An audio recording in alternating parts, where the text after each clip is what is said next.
Hello and welcome back to my channel.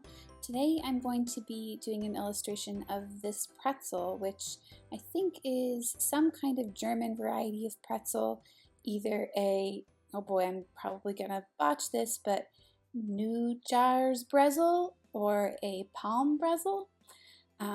And one of those I sleuthed out online, and another one was a suggestion from a Twitter follower who actually is German.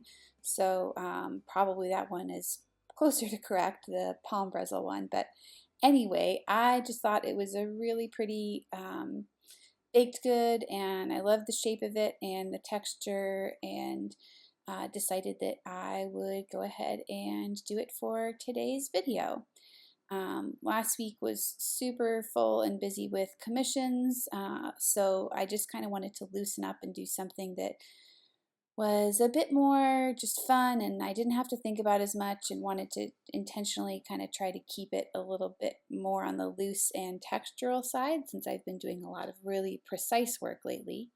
So because of that, I started off with my Prismacolor water-soluble colored pencils, and just use those like I usually do to lay down that first base layer of color. And I'm working on cold pressed paper to really help kind of amplify and embrace that texture.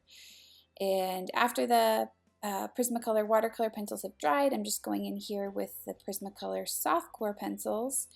And because I'm keeping this really loose and textural, I'm keeping my marks kind of on the larger side for me.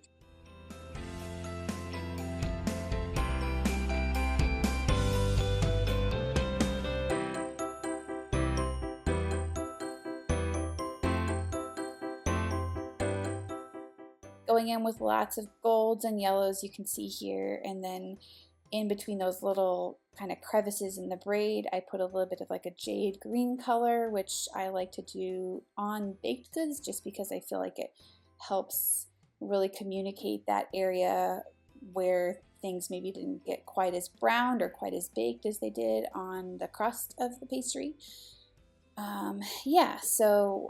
Working in these colored pencils, just adding lots more detail and variation in the value, and just kind of working my way from left to right across the pretzel.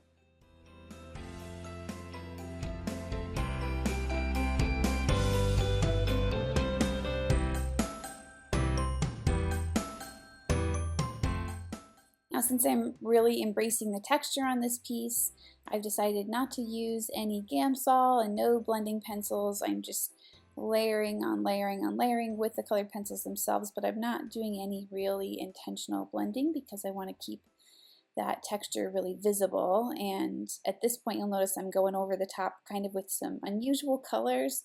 And again, this is just because I'm wanting to embrace that